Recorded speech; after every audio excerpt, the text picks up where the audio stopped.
I was like trapped inside of this body that I didn't know whose it was, and I couldn't figure out like whose mind I had. A year ago, my brain was not functioning normally, and I honestly did not feel like myself. I spent thousands of dollars on brain rehab, so today I'm going to tell you what changed and really what didn't change after my time at Cognitive FX. My name is Ciara McDowell, and thank you so much for tuning into today's video.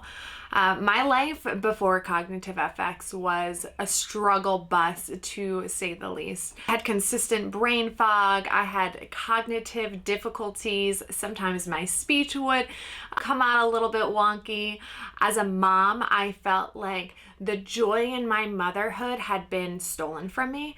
I didn't like being around my kids because I felt like I couldn't handle being around them. I was overwhelmed all the time. Even if nothing was happening, either I was sleeping or I was overwhelmed. I would have to take a 2-hour nap after I went to the grocery store because my body would just crash after an event like that. And I would become so engulfed in these intrusive thoughts that I felt like they were going to win one day. And I could not make sense of things. I felt like my personality, everything of who I was, my identity, everything shifted. I was like trapped inside of this body that I didn't know whose it was, and I couldn't figure out whose mind I had. I always had some difficulties with things because I have ADHD and PMDD, but this was just like, you don't know unless if you have been there. So what was going on with my brain? I had something called post-concussion syndrome. Pretty much this is when your concussion symptoms do not go away. There are a host of different symptoms that come along with it, and some people might struggle with more than with others. For me, physically, I had dysautonomia and I would have headaches. I still have my tinted glasses.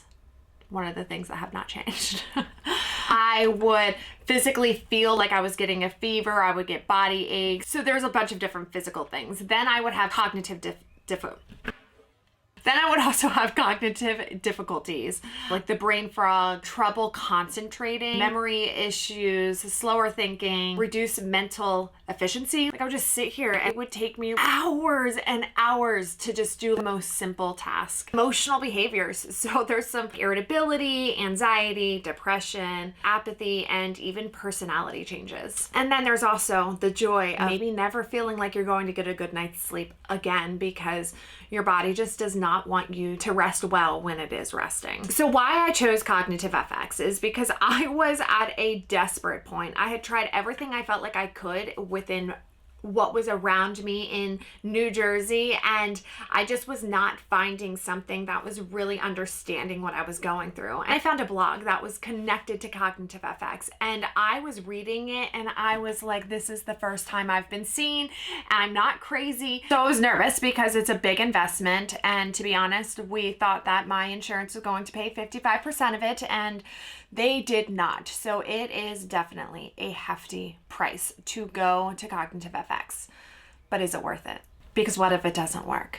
What if I spend all of this money and I get there and I find out that I have it, but then it doesn't work and I'm going to be stuck like this? And that was my last thing that I felt like was really going to help me. If you want to see what it was like when I was actually there for treatment, then I will also link that one at the end of this. Then you can check it out because it really is pretty cool, and the things that they had me do there. Some of the things changed right away. Some of the things I felt an immediate shift in, and then there were definitely some that I felt took a bit longer, or that takes me a little bit more tender love and care around in my life. I have to pay more attention to in order for me to be able to continue to function well and not have, as I would like to say, bad brain days. That's what I would call them, just to make it easier to communicate to my kids, to my husband, and even for myself that, hey, this is a day that is here and it's terrible and it's going to pass and I will be okay and we will get through it. And I would just label it. That would help a lot and just saying, this is what it is, and I can't do anything about it other than go through it. I started realizing like I'm not having as many bad brain days. Like I'm not crashing out as much. I'm not as emotional. Then as time went on, I was like, this is pretty cool. I could definitely start seeing a turning point. I want to say about 6 months in. Now, some of my progression could have been longer because I had a lot of stress in my life when I first got home. Everyone's different. It really just depends on like what's going on with you and how your brain's recovering and the time that you had there and what kind of treatments you were able to get. Everyone's injury is different, so it really is going to be case by case. But I think immediate things within the first week, I would say, and then I started seeing more within 6 months.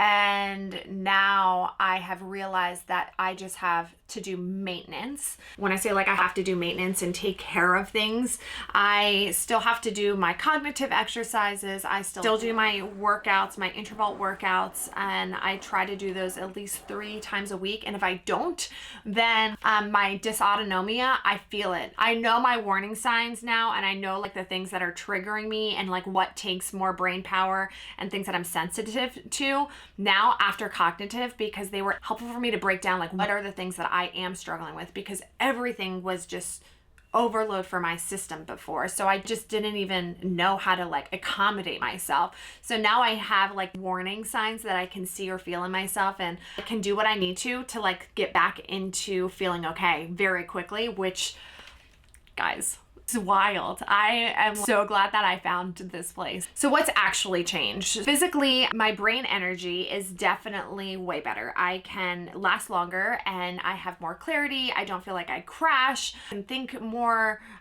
strategically. I still have ADHD, and it's up here with my impulse control and executive functioning. It's still not great, but we are working on that. I don't get headaches like I used to. We think that I'm still getting ORs from migraines, but I'm not actually getting any headaches.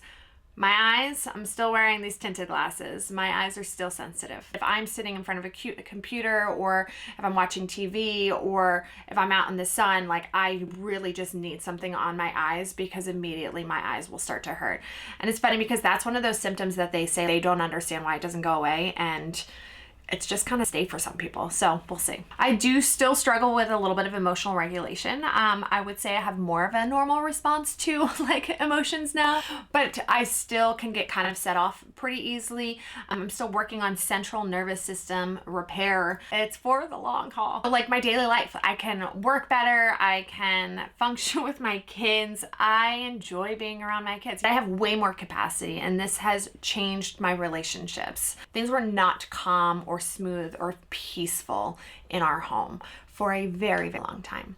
And we are getting back to that. And that is like, I'm getting my life back from being able to go out to treatment at Cognitive FX. It's impacted my relationships even so much. My marriage, I mean, this was hard. This was very, very hard on our marriage. Physically, emotionally, mentally, everything. Like, yeah, I was sick, but you just couldn't see it like on the outside. So that adds a level of difficulty in knowing how to navigate it with people.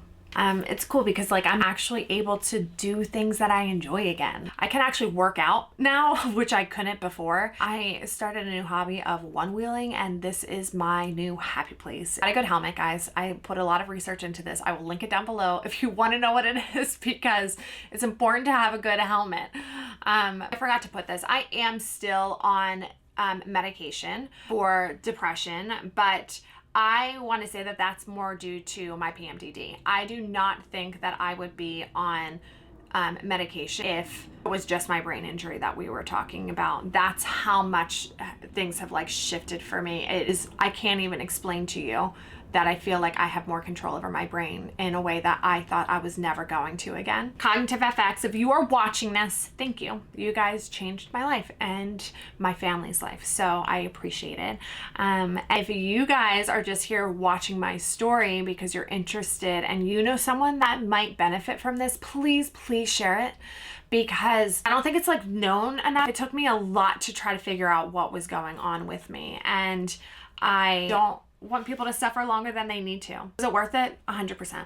I would put out that money again. If you think you might have post-concussion syndrome, please check out Cognitive FX. I'll link everything down below for you so you don't have to go looking for it, because it might be the very thing that could really shift and change your life, and I hope it is. So if you have any questions, please comment down below and I will do my best to answer them for you.